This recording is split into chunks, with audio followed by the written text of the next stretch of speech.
Right. Good afternoon to everyone that has taken the time out of their busy schedule to join us this evening. Today, you will be joining us to discuss. We're going to offer everyone a couple of tips for application success as they apply to the University of Miami, specifically the online offerings. At this time, the university offers seven different programs online in support of four different colleges. We offer an online MBA, a master's in accounting, a master's in finance, a master's in education and sport administration, a master's in communications, master's in health informatics, and a master's in public administration. So let's go ahead and dive right in. So today we're going to cover a couple of things. We're obviously going to discuss a little bit about the university. Like I said, these schools and programs. The meat and potatoes of this webinar is going to be about the application process and the tips we can offer you guys to have a successful application. Then we're going to transition out of the application and discuss a little bit about scholarships for domestic students, as well as the financial aid process. And then we're going to wrap up with a Q&A session. So before we jump in, just a little bit of housekeeping. If you have questions, feel free to message your questions in. We will definitely address your questions as they come in. If it's something that we've previously gone over, meaning the slide has already transitioned through, we will save that question until we get to the end of the call here and address that question in the Q&A session. So just hang tight. We'll be sure to get to all of your questions.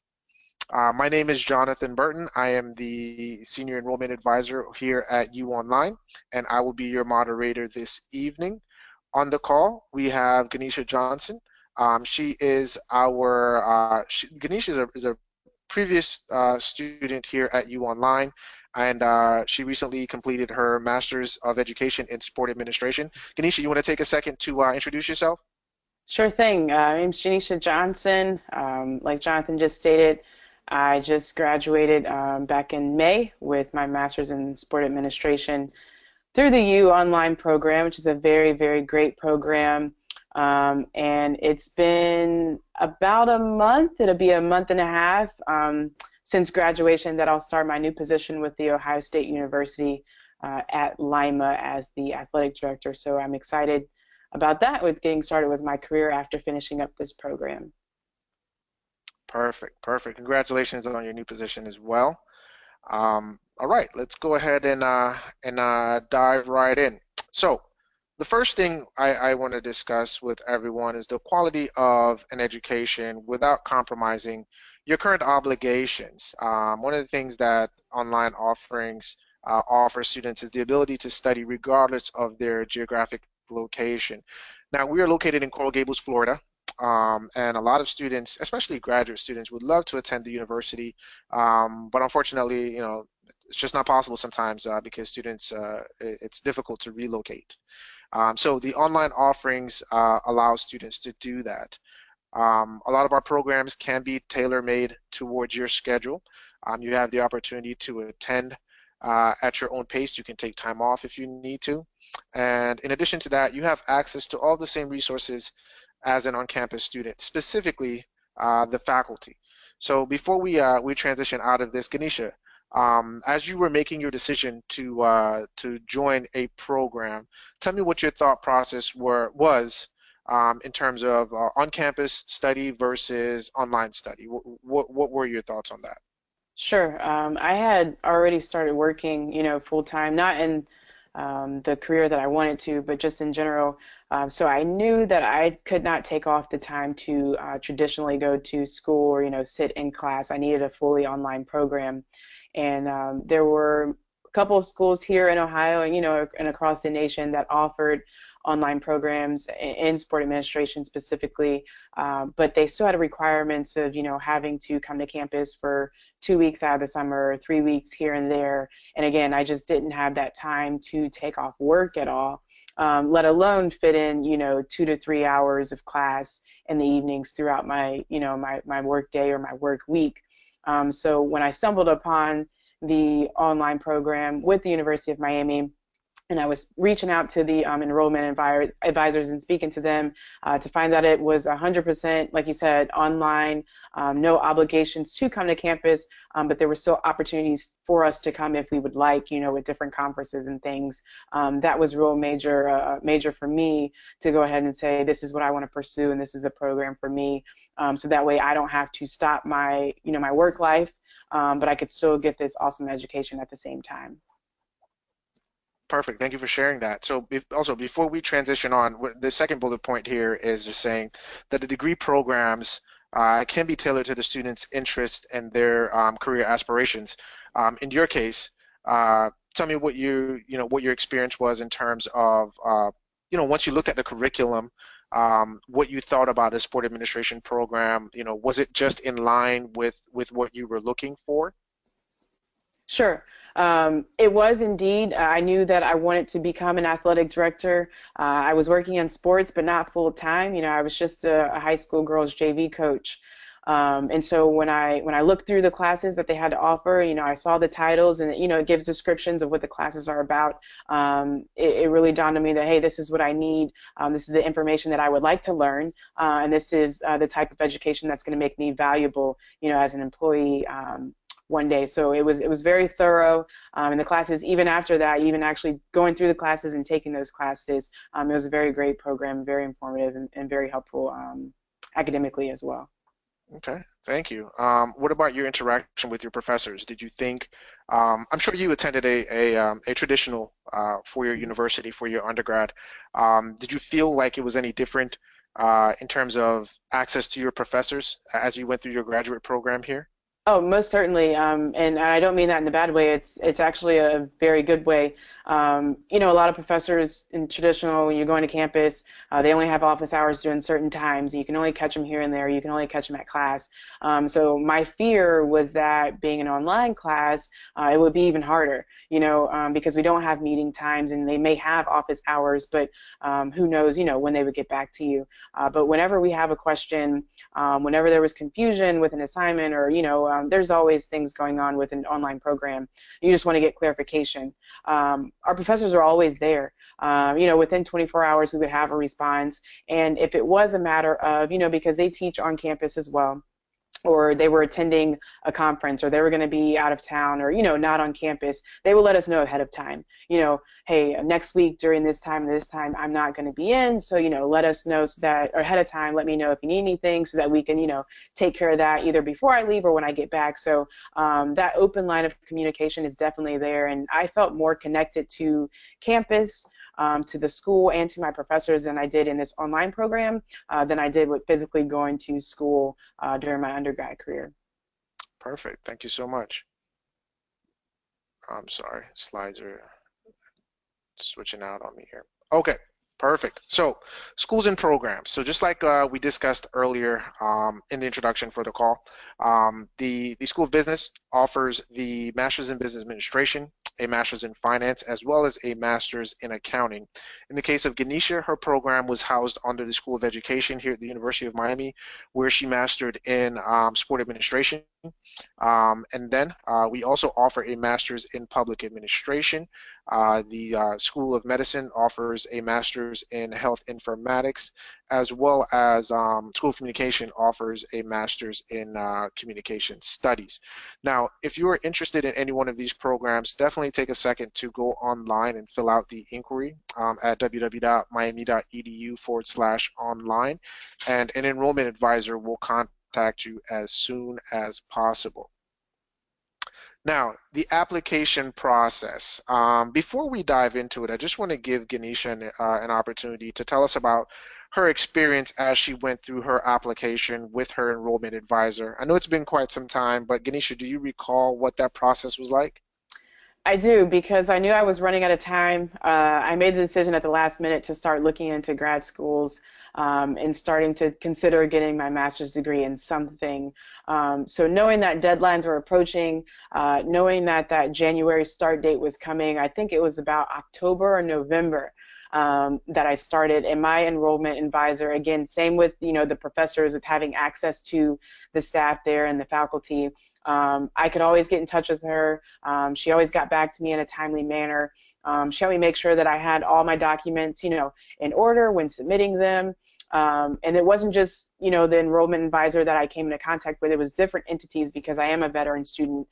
So we had to get, the Office of Veteran Affairs, involved too with my financial aid and such. So everyone working together, all the different entities that came a part of, getting me enrolled and, getting my application process in and getting me started with the program. It kind of works like clockwork. It was not stressful at all.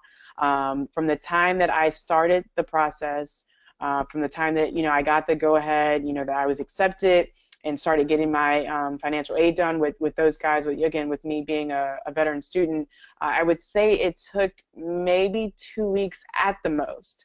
And a couple of things on my end kind of took into that, consideration with that too. You have to get, I had 2 letters of recommendation.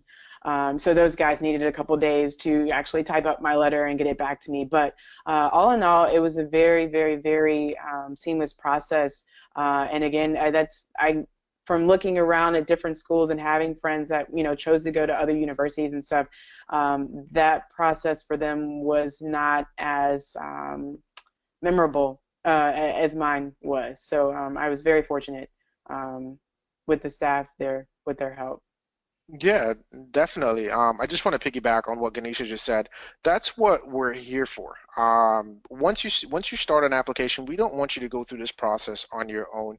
It's bad enough. A lot of our students are mid-career professionals. They've been away from academia for a really long time, and now trying to transition back into the realm of education, it can be difficult. Not to mention online learning, where you just can't jump into your car and travel down the road to see an advisor. That's what we're here for. So once you start an application, your application is assigned to an enrollment advisor who will take you through the process from start to finish, and will also, be your partner in your application. They're going to read through all of your documents. They're going to, discuss your resume with you. They're going to talk about your personal statement. They're going to help you contact those recommenders for your letters of recommendations, and make sure everything stays on track and everything is looked over, with 2 sets of eyes before it goes for consideration through our program directors for admissions. So let's talk about the application process just for a minute or two here. So the first thing we want students to do is go to myonline.miami.edu/signup. The application is free to complete. It takes roughly 2 minutes to complete the application online. Some of the documents we're going to ask you to provide, this is aside from the online application. You can start to compile your documents on the side, because they don't necessarily have to be submitted at the same time that you submit your online application. So what you want to do is get a copy of your transcript. It can be unofficial. That's quite all right. If you have test scores, get copies of those as well. Those can be unofficial as well. A copy of your resume. You want to take a second to update your resume to make sure your current position is on your resume and it highlights some of the things that you do on a daily basis, as well as your accomplishments for as long as you've been in that position. We also ask students to provide a personal statement.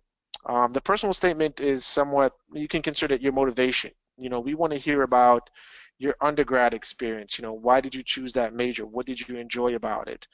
When you graduated, were you able to take that diploma and apply it in the workforce? And then now that you're in the workforce and you're seeking to advance your education, what will this new program here at the University of Miami do for you in terms of your career? Typically, we ask students to make their personal statement about a page in length. It's okay if you go over quite a bit. This is your time to shine. So tell us a lot about yourself, but you want to limit it to about a page and a half. I would say is probably as far as you want to go. Outside of that, it makes it really taxing for everyone to go through your letter, your personal statement or your motivational statement. Aside from that, there's more opportunities to create errors. So we definitely want you to be brief and concise and tell us as much as you can about yourself in a page and a half. There is some language proficiency for those students who did not attend school in the US, but that's okay. Your enrollment advisor will take you through that process as well. And again, if you didn't attend school in the US, we will have to evaluate your transcripts to ensure they're equivalent to a US bachelor's degree. Now, earlier I said once you compile your documents, they can be unofficial transcripts. We will not ask you to provide your official transcripts until admissions has been offered to you. You will have an opportunity to consider your admissions offer. Once you decide to accept your admissions offer and you will become a Miami Hurricane, we'll ask you to provide those official transcripts. Now, things have changed quite a bit since Ganesha enrolled. She mentioned she had to wait for her recommenders to prepare the personal state, excuse me, prepare the recommendations and get them back to her. The process is a little bit different. At this time, all you guys need to tell us is the names, telephone numbers, and email addresses of your recommenders. We'll reach out to them and inform them that you're applying to the University of Miami for this particular program. It's electronic. They complete our recommendation form. They hit submit. It comes back to us and it's applied to your application and you're good to go. Once your recommendations and all of your documents are in, we get it over to the faculty for consideration. We receive an admissions decision, which we will communicate to you immediately. We allow you 14 days to consider your admissions offer. Once you accept your admissions offer, then we get the ball rolling with your onboarding process in which we take care of your financial aid. In the case of Ganesha, we will assist you with your Veterans Affairs, scholarships, anything of that nature. Now, one of my experiences here at the University of Miami is that the recommendations can take some time for it to come in. And it seems like Ganesha had that experience as well. So Ganesha, can you tell us about, how you went about getting your recommendations?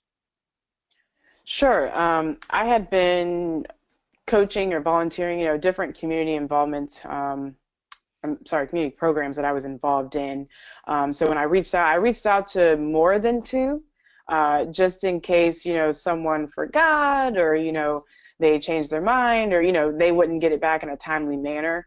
So that was key for me. So that way I knew that at least 2 out of the 5 people that I asked, would get back to me or get back to university in a timely manner and get that taken care of. The 2 people that did respond back were people that knew me very well, both personally and professionally, that could speak on my behalf from both points of views. So they could speak on the type of person I was, to explain, my character, and how well I would perform in the program, but then also speak on my professional goals and such of what I have did in the athletics field or industry and where I was trying to get to in the sports industry as well. So I think those 2 things combined, really being finding individuals who could speak on how well-rounded I was as a person, regardless of, if I was trying to be in the sport administration program, the MBA program, whatever it is, to find someone that could speak on your behalf, that would speak highly and strongly of you, to help you out with, the application process. Perfect. Thank you so much for sharing that because that actually addresses 2 of the questions that someone just messaged in. The first question was, how did you find the people to provide your recommendations? And in your case, you indicated you went with individuals who were familiar with your work and can speak to that. But I guess the follow-up question to this, Ganesha, would be, were they people that you previously worked with, or were you currently working with them? Were they in a supervisory capacity, or were they a colleague? What type of individuals did you select? It's a combination of both. One I had worked with in the past, one I was working with currently at the time. The first one that I worked with in the past, she was my supervisor, but from that just ended up being a mentor, with bouncing ideas off of her, kind of following in her footsteps of being proactive of, how to achieve my goals and such. The other one that I was working with at the time, again, was a supervisor, more of a colleague, but the same rate at any rate. Again, that could speak to how well I was doing with that sports program, and the ideas that I had, to make things better, and the vision of, an influential leader that I could be with any sports organization. So it was a combination of supervisors and I would say mentors for me that I've reached out to, and that's a big thing.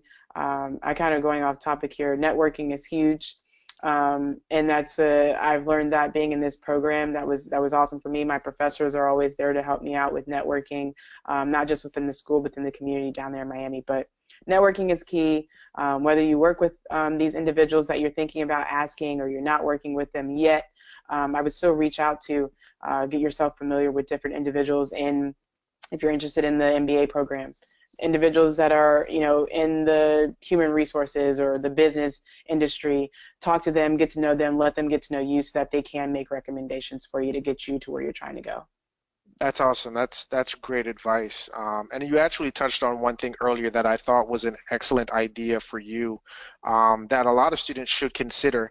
And the thing that you said was you reached out to a couple of extra individuals just in the event that, one didn't respond in a timely fashion or didn't respond at all. Hmm. And I thought that was excellent, because as a senior enrollment advisor here, I've been around long enough to tell you the most difficult part of an application are the recommendations.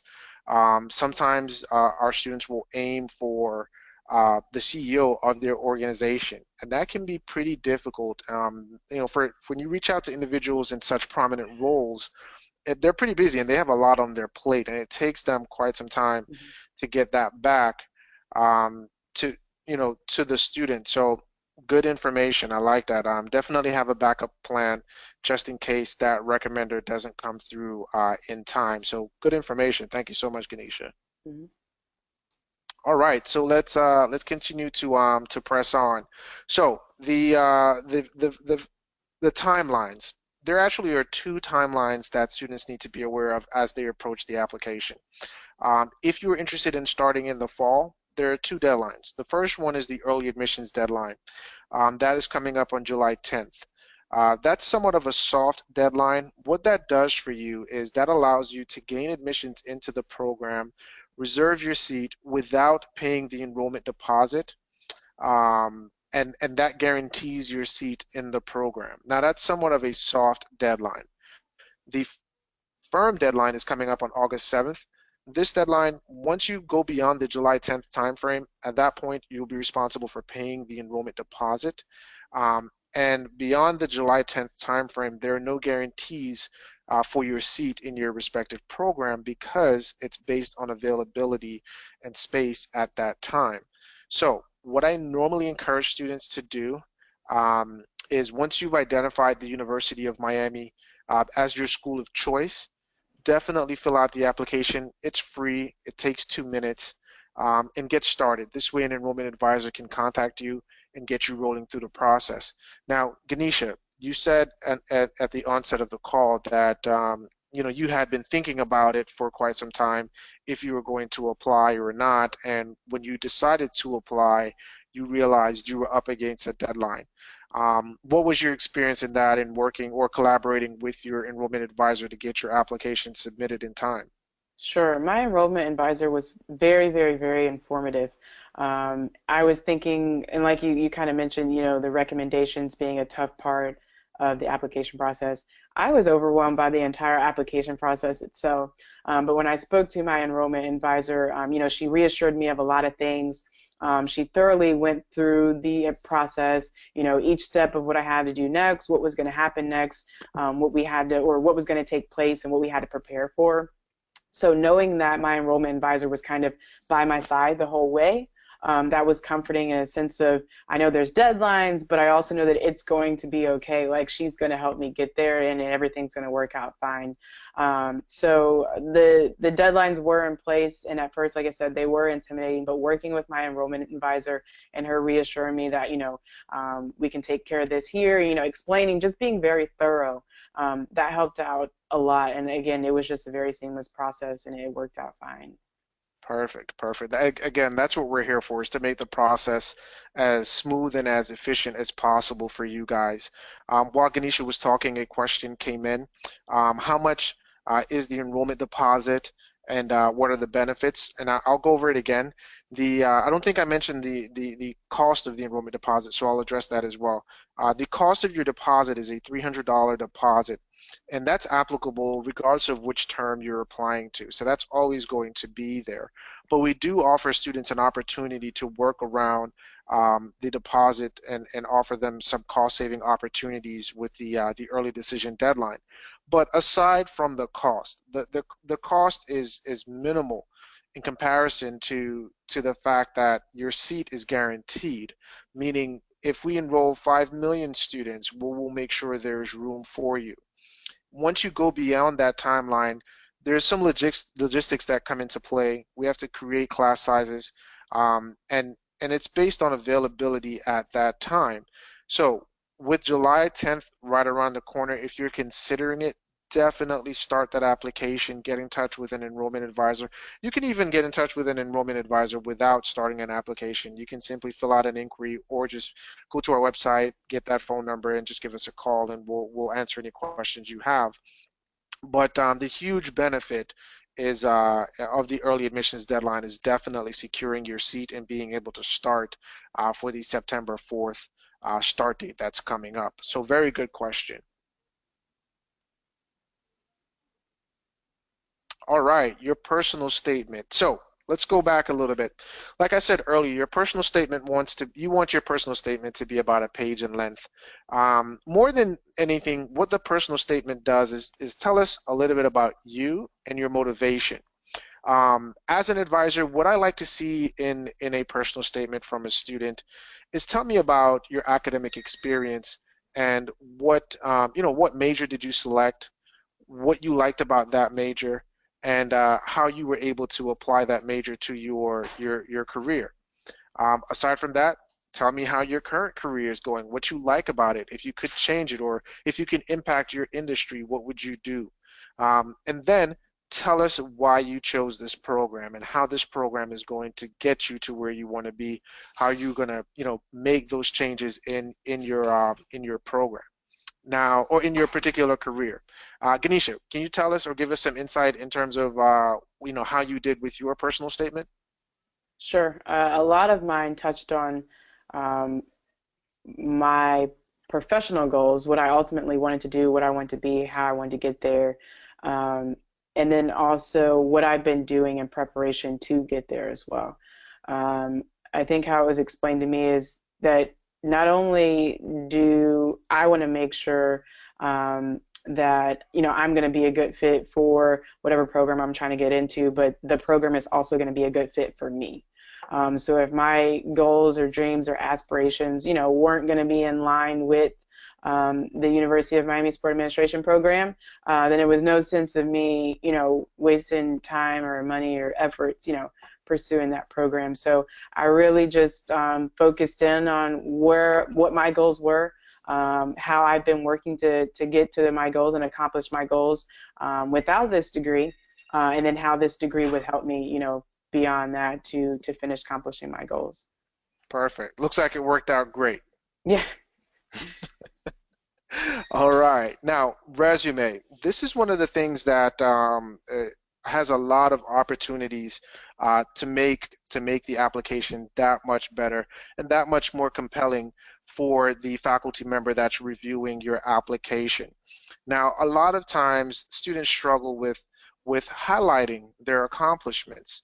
So my recommendation about your resume is to take a second, go back through it with maybe with a colleague. Your enrollment advisor is going to go over your resume as well. But at that point, they're reviewing the resume, catching all of the small things, grammatical errors, or misspelled words. They really don't know what your experience has been. So you definitely want to lay it out, document it. Tell us, if you are managing a multi-million dollar department. In the case of Ganesha, aspiring to be an athletic director, what organizations has she volunteered with? How has her current role, how is her current role going to propel her into that position? List those soft skills. We want to know about you, and your resume is a good opportunity to do that. We want to know, how assertive you are, what a great communicator you are, or what a great collaborator you are. We want to know these things, and your resume is a great opportunity to do so. So my recommendation about well, let's talk about the basics first of all. You definitely want to list your most recent employment history. Definitely update your resume to get that most recent position listed on there. And here it says in the last bullet, review those tasks and responsibilities in relationship to your program.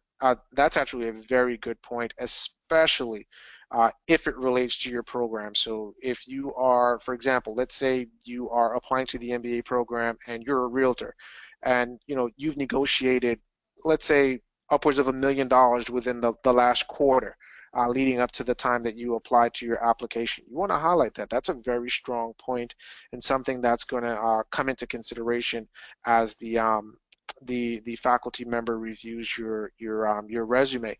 Now, Ganesha, your experience has been heavily sport related. Can you tell us what you did as you prepared for your admissions process with your resume?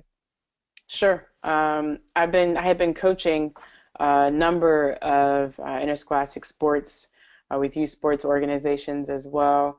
But when I started to get in this program a little bit more serious and actually making a career in the sports industry, I knew I had to go above just coaching, right? So I started networking with different high school athletic directors in the area, volunteering, doing some site managing at home football games or basketball games and such, just so that again that I could display that I was going to take this program serious, that I was going to take my career serious.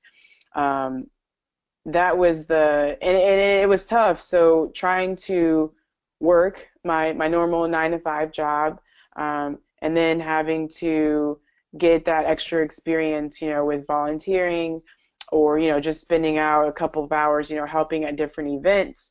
There was no way that I could physically attend class.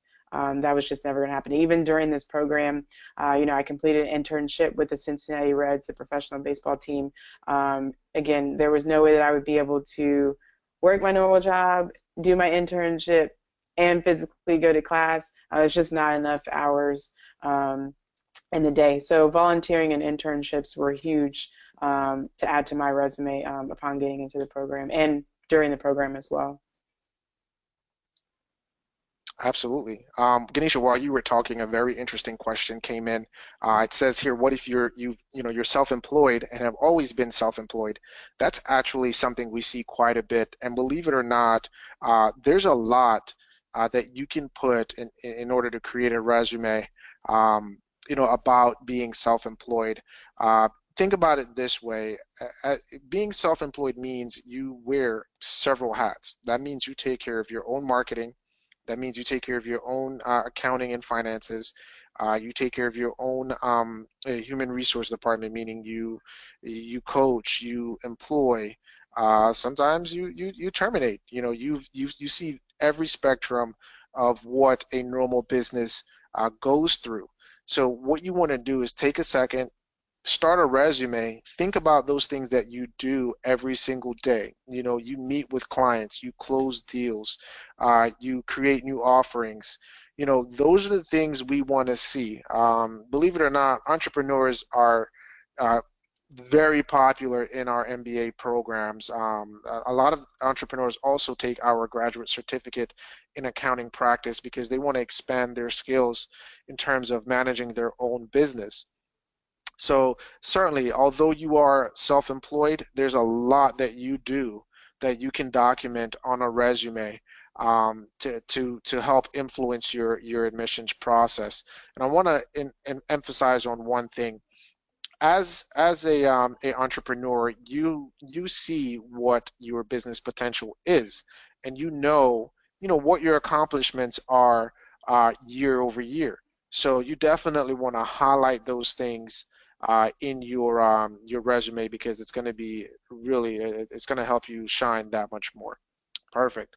All right, let's continue to drive on here.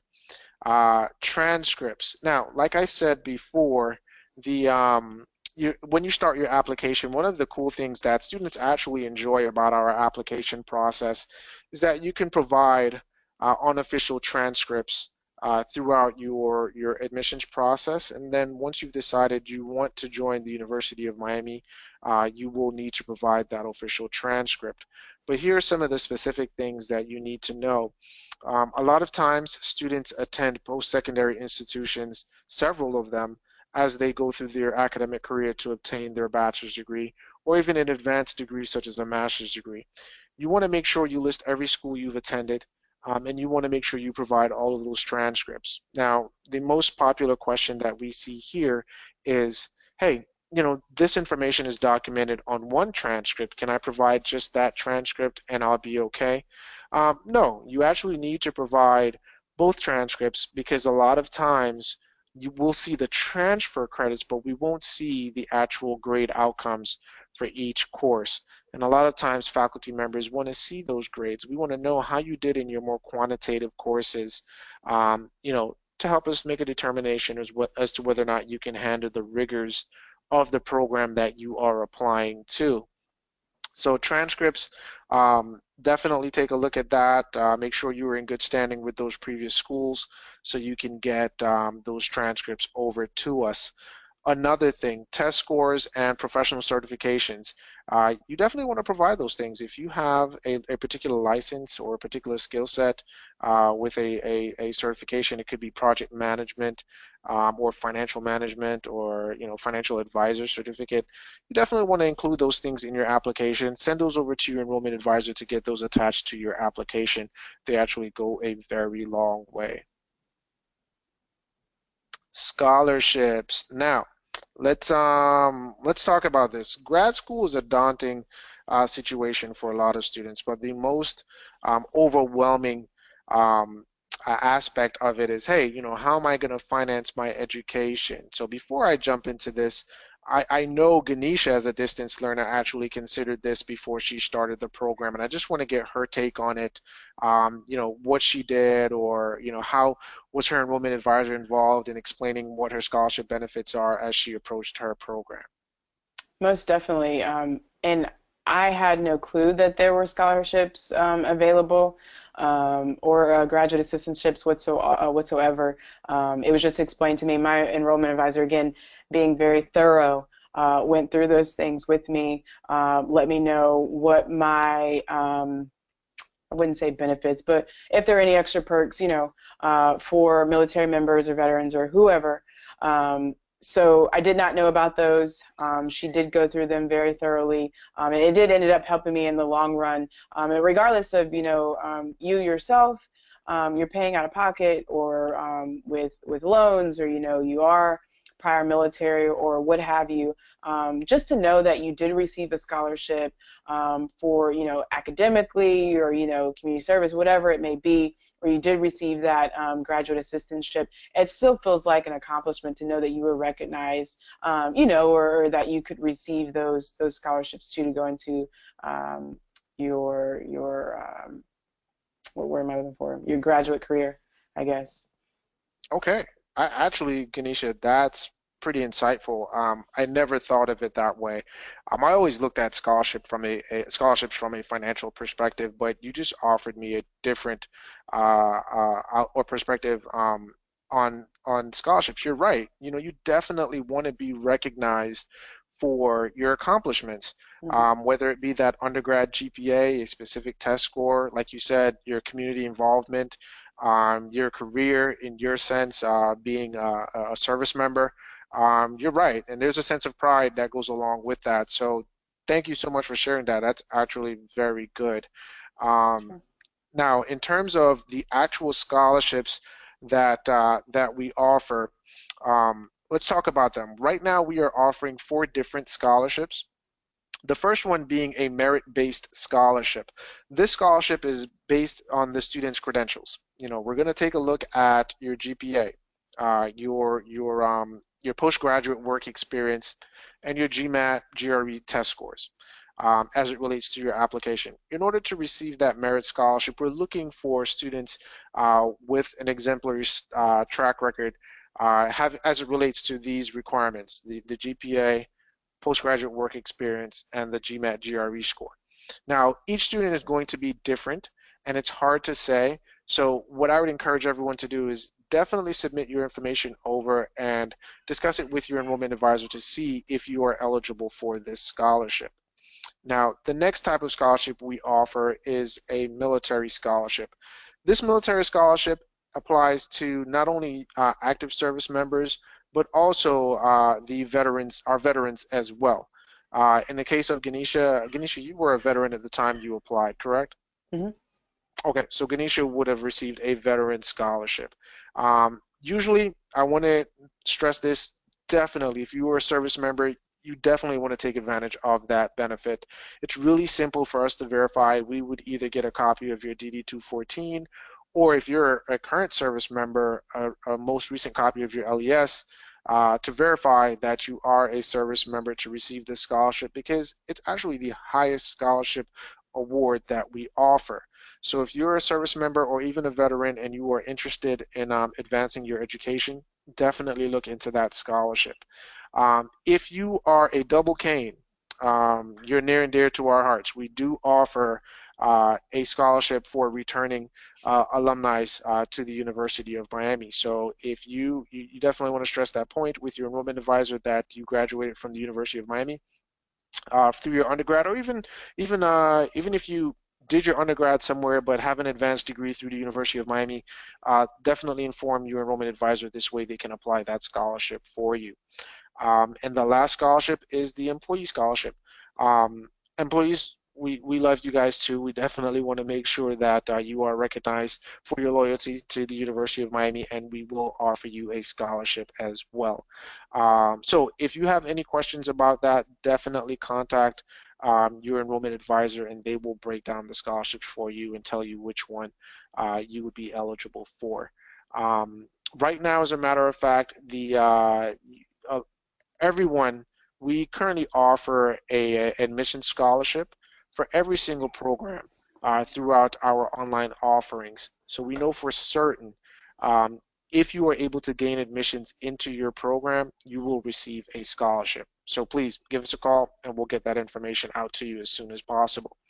Now, the next start date, like I said, is coming up on September the 4th, and the early admissions deadline is July 10th. And then after that, the actual firm deadline is going to be August 12th. You want to get your application started as soon as possible. And remember that application is free to complete. And you don't necessarily need to contact an enrollment advisor to get your application going. If you simply just want to ask questions or just gain more information, just reach out to us and we'll get that information out to you right away. Q&A time, and I know everyone has been holding on to their questions. Actually, there was a question that came in as we were discussing the scholarships here. So let's talk about it really quickly. There was a question about continuing education credits. Now, continuing education credits do not transfer and they do not impact your program. However, they will impact your application. We want to see, if you've taken these classes, it's added knowledge, and the faculty is going to take a look at that as well. Sometimes a lot of these continuing education credits relate closely to the program, especially if you are in, for example, finance, and you've taken continuing education classes in, let's say, portfolio management. That's going to matter to your faculty members. So definitely, if you have those credits, get that over to us so we can take a look at it, and it will be considered in your application. Another follow-up question to that: can you transfer credits? I think what this question is saying is if you were attending school somewhere else for a particular graduate program, let's say, for example, a sport admin program somewhere else, and you wanted to transfer, unfortunately, no, your program does not offer the opportunity for transfer credits. You will start with us and you will finish with us.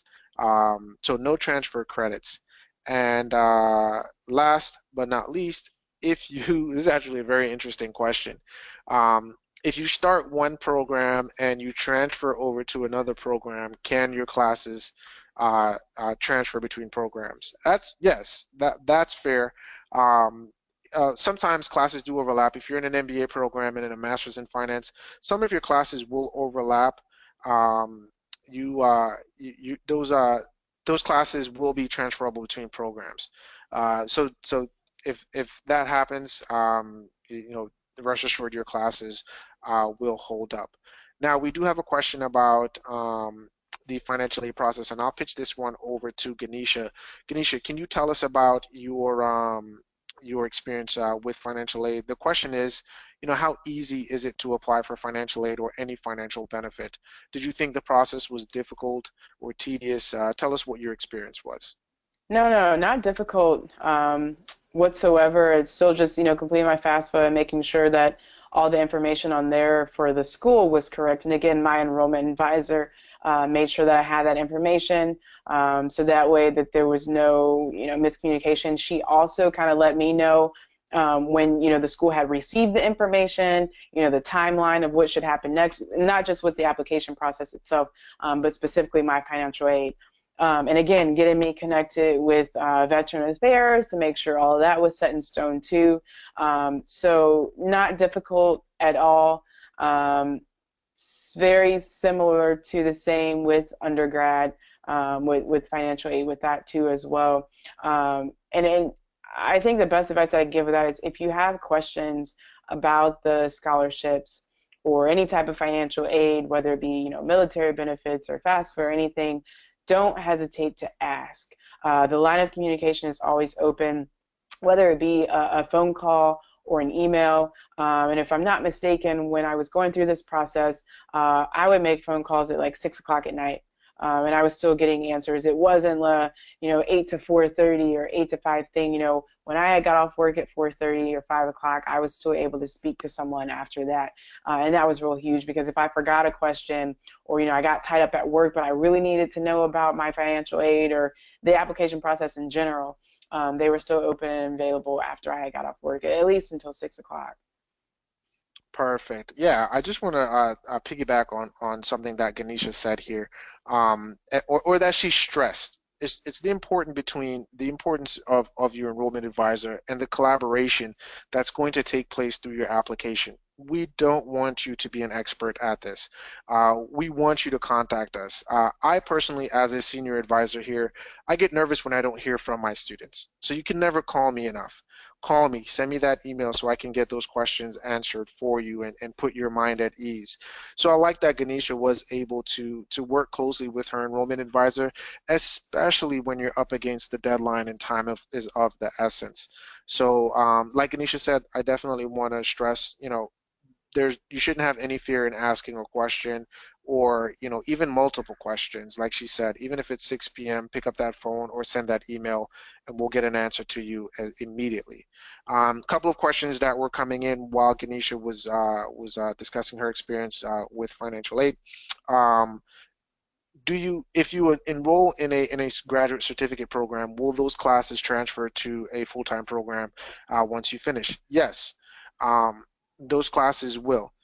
We do offer 3 graduate certificates, actually 4. It's a graduate certificate in accounting practice, a graduate certificate in corporate finance, a graduate certificate in financial decision making, as well as from the School of Medicine, a graduate certificate in health informatics. If you do decide to take one of these graduate certificate programs, it will be awarded to you once you complete those classes. Typically, they're about 4 to 5 classes in length, and that diploma will be awarded to you. Now, if you did decide to return and take the full-time program, most of those classes are already housed within a full-time program. Let's say, for example, it's an MS in finance.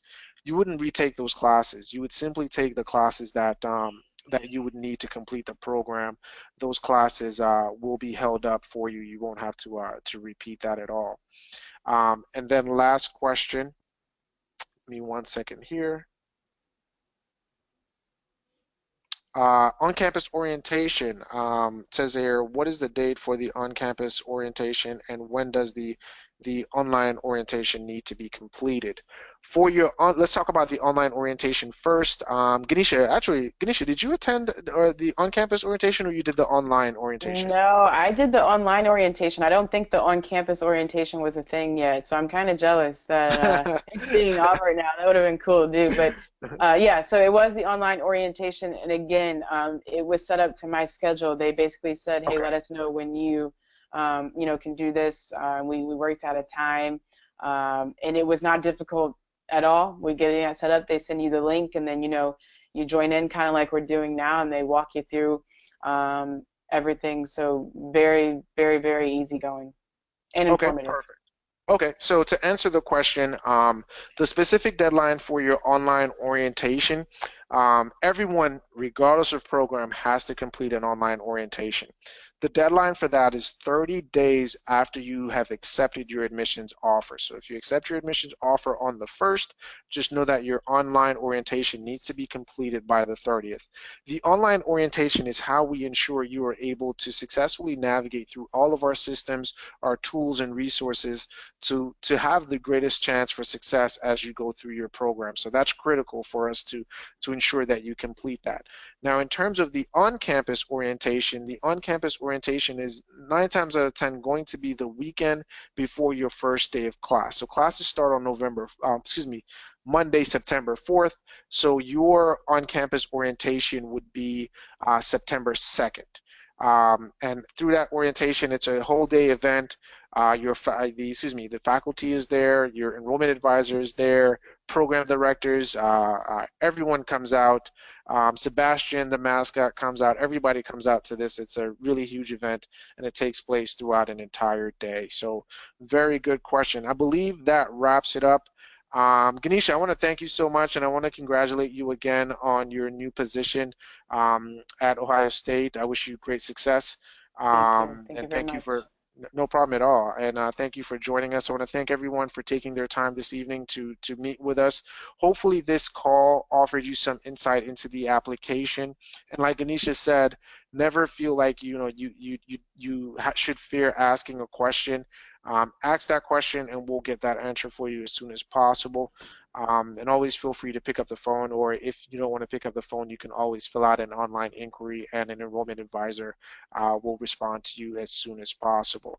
So thank you everyone, and hopefully we'll see your application in the very near future.